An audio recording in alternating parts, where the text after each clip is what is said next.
A very good evening, and thanks for clicking on to the Thursday edition of Vogan's UK, Europe, and Global Outlook for today. What a night it was across southern and southeastern portions of the British Isles.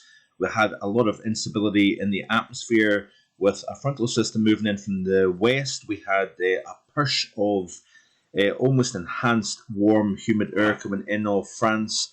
And we had all the ingredients coming together for explosive thunderstorms and downpours through the course of the overnight period. This is a tweet from Liam Dutton, stating that upwards of 28,000 lightning strikes affected the UK and through the English Channel and near continent during the last night. So you can see here, this is a nice little loop showing the lightning strikes across the continent and across the southeast. You can see here the blossom coming off France and across the east and southeastern portion of the country here. If you were affected, please do drop a comment below and let me know what it was like in your area last night. Current temperatures across Europe are like this. We've got a fresher day across the British Isles in the wake of those storms. Temperatures generally kind of 16, 17 at the moment. We could be talking about a 20 somewhere in the north of Scotland, 22, 23 across southern portions of the UK, upper 20s across parts of France, and we've got mid, possibly upper 30s across southern portions of Iberia through the course of today. And we're going to boost the temperatures even more in the next few days. As temperatures actually drop somewhat through the weekend across the UK, we're going to see temperatures peak across parts of France, where we could see upper 30s, and we could be talking about the first 40 Celsius in Spain and indeed for Europe this year as well through the course of tomorrow.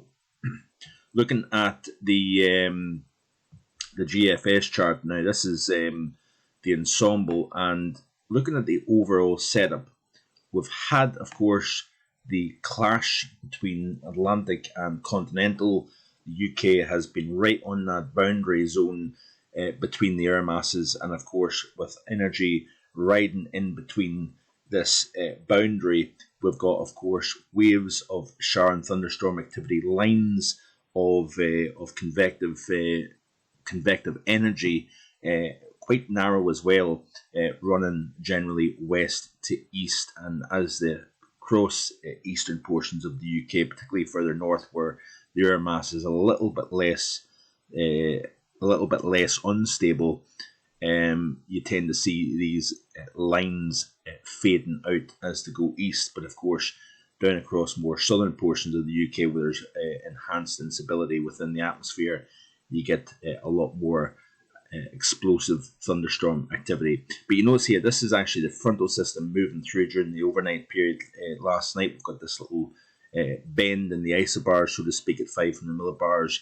And ahead of this incoming frontal system, we had a surge of increased warmth and moisture coming off the continent, which fed and fueled those storms during the overnight period. What happens is, as we press through the loop, we're going to see more showers and thunderstorms moving northwards and eastwards during the course of today. We've got then a build-up of pressure as that trough kind of drops in over the UK. Without that kind of northward push of high pressure and warmth, it kind of almost builds in place. It's kind of trapped. It's got nowhere to go. So we see the high expand and intensify, increasing the column of sinking, and therefore surface temperatures will respond very, very well indeed. And like I say, southern portions of France, we could be talking about high 30s in places such as just south of Bordeaux. Some of the computer models are indicating 37, possibly 38 Celsius. Even parts of interior and northern Spain, we could be pushing the 40-degree mark through the weekend here. And as you can see here, this is the overall setup on Saturday here. We've got a nice, strong, powerful area of high pressure centered over northern Iberia, southern France, and that will eventually try to push its way northwards, but it's always coming up against that resistance of low pressure over the Atlantic. And you can see here, as we press through the second half of the weekend, we've got the trough moving in, and that will bodily move in over the British Isles during the course of early next week, and we're going to see much fresher conditions starting to settle in to the UK and to Ireland through the course of early to mid next week. We could even be seeing temperatures coming quite considerably down, even down across France and across Spain. Speaking of France and Spain, we do have a lot of things going on at the moment, actually. By the way, this is my Twitter page. If you haven't already, please give me a follow if you're interested in global weather. This is some lightning footage from Portsmouth last night. Thanks to Mikey Rocky for recording this amazing lightning display in the Portsmouth area. This is interesting as well, actually. I tweeted this earlier this morning that we're going to have a big contrast in temperature during the course of Saturday across France as fresher air comes into the British Isles. We're going to actually see temperatures getting pegged back. So 14 Celsius is expected off the GFS in the Dunkirk, Calais area, while down across the southwest of Bordeaux, we could be talking about 35 degrees Celsius here. So a big range in temperature between the north coast of France and down near the Spanish border. And then, like I said, on Sunday, we could be talking about temperatures as high as 37 degrees in the southwest of France. So very, very toasty temperatures indeed. We could be talking about monthly records falling actually in some places. And then tomorrow we could be talking about the first 40 Celsius in Spain and indeed Europe for the year of 2022 thus far. Big contrast, like I say, in temperature across the continent during the course of Saturday, where temperatures really actually are going to be struggling. We could see temperatures struggling to hit 10 Celsius in parts of the West Highlands during Saturday afternoon. You can see that with the green colours. But then even down across southern portions of England, 16 degrees, that's actually marginally below average, because I think the average temperatures are around about the 17, possibly even 18 degree range at this time of the year. In the north of France, not much better.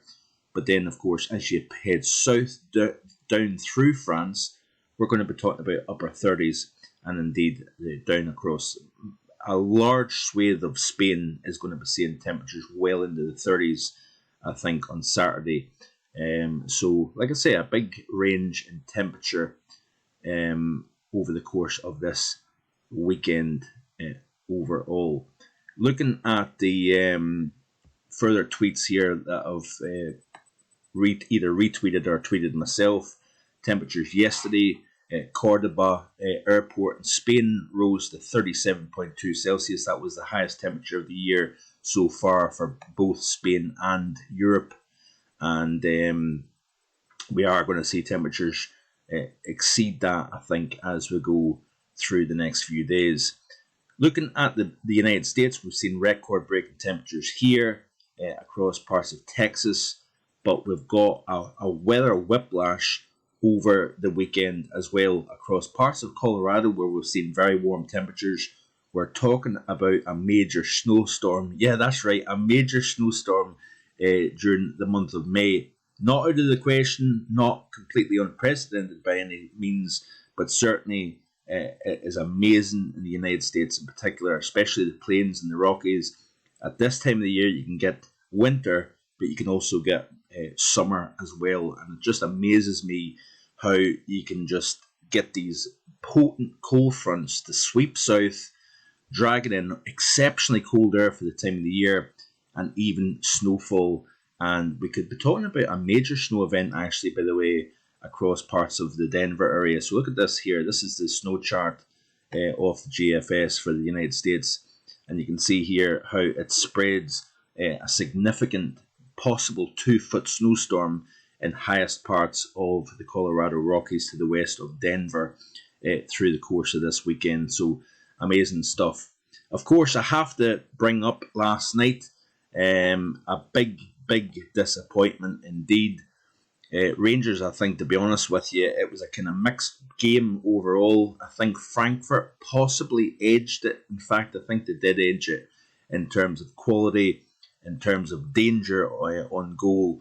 But the Rangers did have their chances, and of course, they had some last minute chances which could have sealed it for Rangers. But funny enough, I think once it went into the penalty shootout, I had major doubts that this isn't going to go Rangers' way. For some reason, I just had that gut feeling that this is not going to happen. And indeed, it didn't happen. And it happened to be Aaron Ramsey, of course, that missed the penalty. And, it lost the competition for Rangers. So a very disappointing night indeed for the thousands and thousands of people that were supporting Rangers, of course. And, of course, jubilation for the Frankfurt team generally. So congratulations to Eintracht Frankfurt for winning the competition, and deservedly so as well. So that's it for today. Thanks for watching. I do appreciate it. I will have more in the next couple of days, but I probably will have tomorrow, if not even Saturday, off. So stay tuned, and I will be back again soon. Please like, share, and subscribe as always. Thanks for watching. Bye for now.